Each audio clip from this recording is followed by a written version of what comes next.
All right. Yes, here we go. All right. Hello, everybody. Hello, revolutionaries, fellow revolutionaries.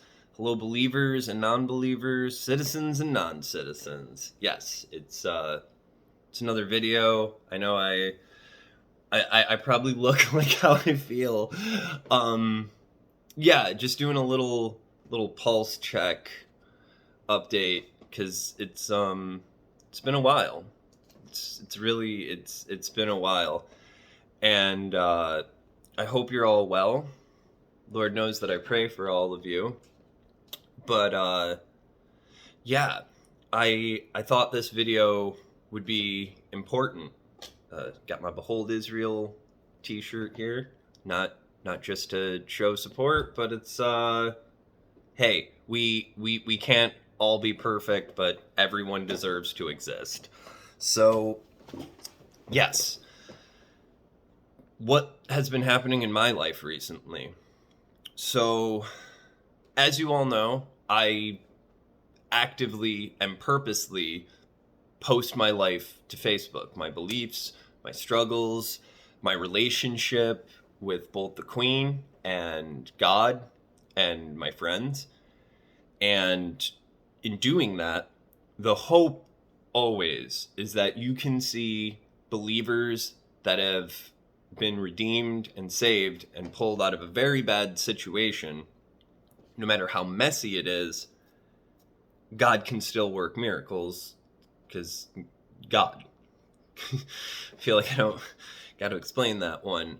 But in sharing so much of my personal life is so you and other people, one, can see that I really am working all the time. And even if I'm like looking like this, the miracle laptop, which came from the Queen's family and I'm so grateful for, also the phone that I have, the fact that I'm even at the safe house, the fact that I am not a homeless, evicted drug addict right now, because Facebook will show you who I was 2 years ago, 3 years ago. And I see other people sharing their testimony of getting sober, finding God, coming out of depressions, addictions, horrible relationships, the combo platter.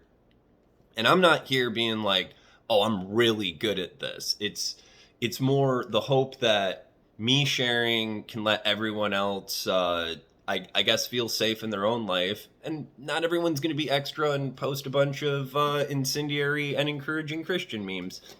It's not what everyone has to do, and thank God they don't. But the past week has up until yesterday was some of the hardest days that I've had since entering recovery 2 years ago.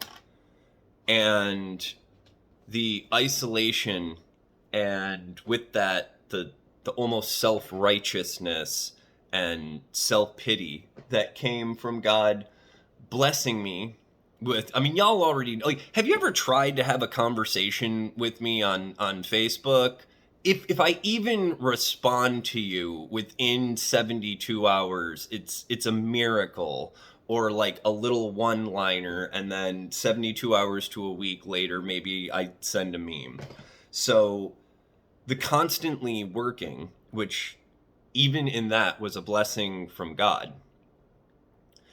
And the attitude that I've had at my various jobs, whether you're hiring me for freelance, wondering where your stuff is, which I'm of course working on, whether you've got me slicing meat for you, or selling water pipes and doing marketing, I stay in contact with everyone. But it was really rough. It was really, really rough this past week. And it was my inability to see God. God never left you. That's one of the things that was in the Bible study, of all things, that I went to last night. And Shout out to everyone from the Bible study. Shout out to the most unlikely individual who invited me to the Bible study, Rocky. If you ever would have thought in a million years that Rocky and Rye would be cranking Christian Day to Remember on the way to a Bible study, not to Taco Tuesday, but to a Bible study. If you had told anyone that 2 years ago, if you told us that 2 years ago, no one would believe you. I mean, I certainly wouldn't. I don't think Rocky would either. And sorry to blow up your spot. I want people to really see what God can do. And I was going real dark. The Queen and her family were there for me, as they always have been. And the reason I have such an intense loyalty to her is not just because she's beautiful and talented, but the fact that anyone else would not have put up with the transition to here. So the level of intense love and loyalty that I have for her and her family cannot be quantified, because I wouldn't be here today. There'd be no Miracle Laptop. There certainly wouldn't be a me here blabbing on about how this past week was really rough and God pulled me out.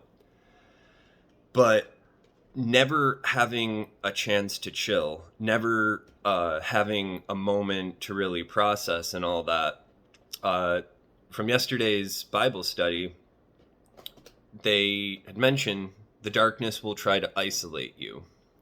And in doing that, isolation is going to make you focus super dupes on you. And the blessing of how much I've had to work lately and the insane schedule that I've had, the Queen pointed out something that never really occurred to me, is that, God's huge on autonomy. And me having the blessing of so much work over the course of this past year with no chill didn't keep me in a bar. It didn't keep me trying to chase down substances. It wasn't rearranging my schedule around getting effed up or running away from life. If anything, I'm now running through it.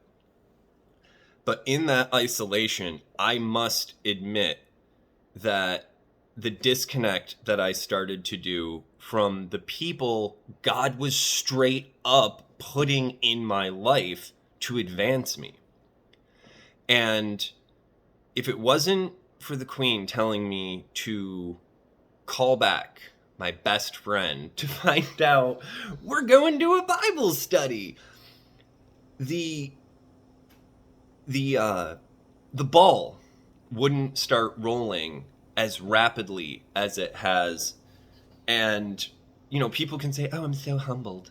I'm just so humbled. Like, no, I straight up feel stupid and ashamed that so much of my life as of late, not being able to chill, not being able to relax, was exactly what the Queen said. It was God respecting my autonomy enough to realize I have to put you into a situation where you can finally pull yourself out of where you're at, occasionally help others, and be isolated, not in a bad way, but it's like, man, when the only people that you see are your love, her family, and whoever you're working for, even if that, there's no chill.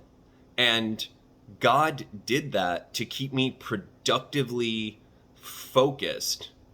And when that happens, like, once you're alone in that way, and it's hard to relate to other people who didn't create an architecture of their life with no boundaries or limitations for how much you'll work or do, well, naturally you're gonna snap and implode. But even beyond that, you're gonna get a real self-righteous pity party that it's just I can't relate to anyone else who didn't overly fill up their life with a bunch of responsibilities because they were avoiding other stuff. And praise God that the blessing happened. But I got real dark. I got real disconnected and the most depressed that I've probably been since I quit using.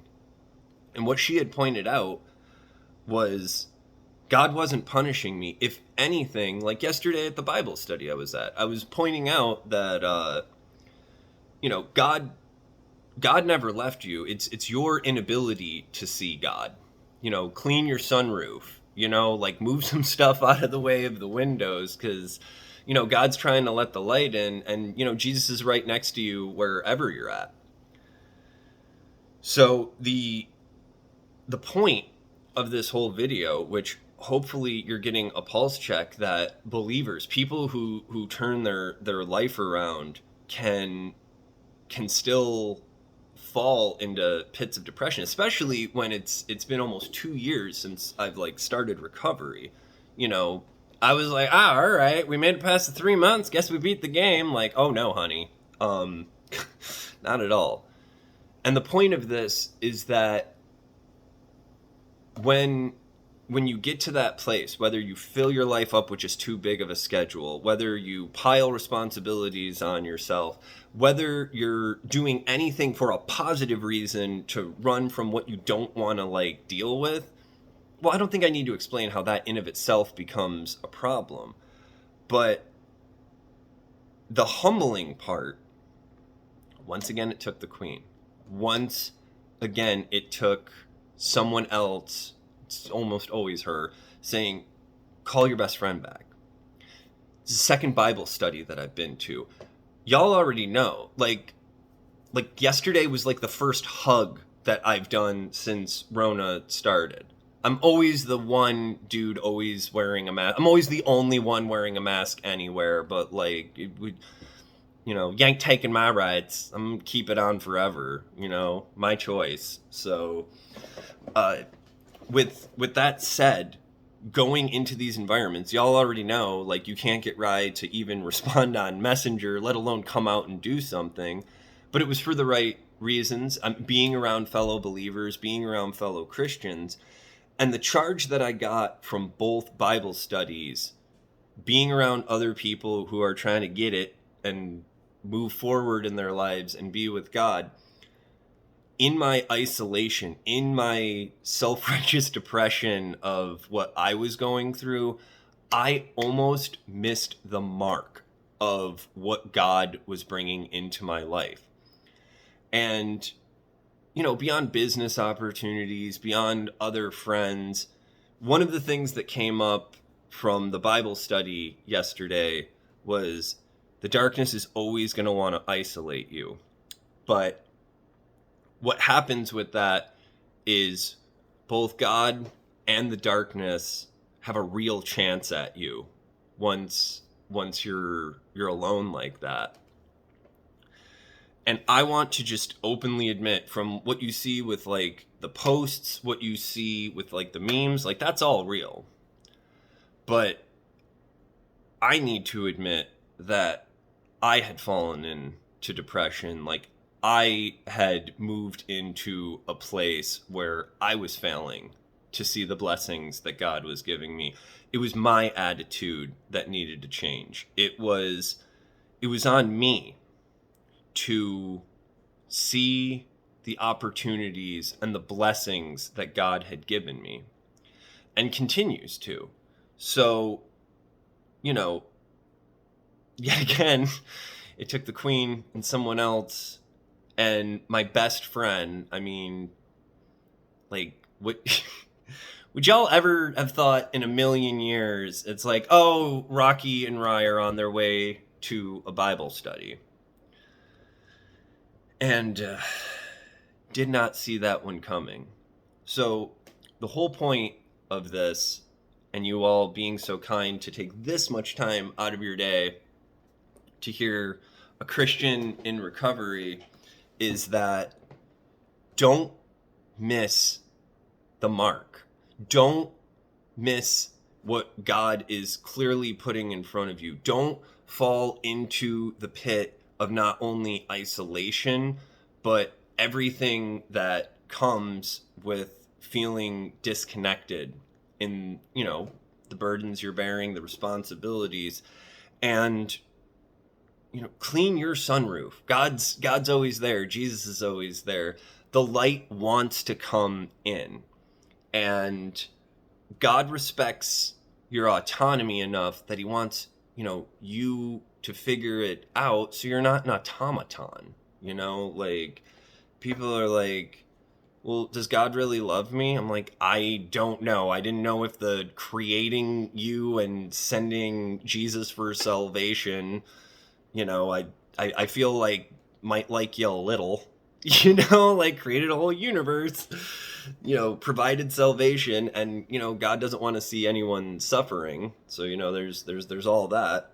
Like you matter that much. Like literally, heavenly and dark hosts are fighting over the real estate of your soul as we speak right now. So as that's all happening, God is with you. So is Jesus, so is the Holy Spirit. And I would just encourage all of you to accept this very long tangent that even after you quit, a self-destructive lifestyle and enter recovery, it's just the first level of this. And I just wanted to admit in absolute, I guess not shame, humility, I want to admit that even I had fallen off. And yet again, it took someone that I love very much and a best friend to pull me out. And you don't want to miss the mark. You don't want to not let the sun shine in. You don't want to leave your sunroof dirty, because in every single case, God has sent someone or something into your life for you to see. So God never left you. You just have to see where he is in your life and the lifelines that he's putting out to you. So move some stuff out of the window, clean your sunroof, and remember, you are the revolution, and I'll probably see you up there.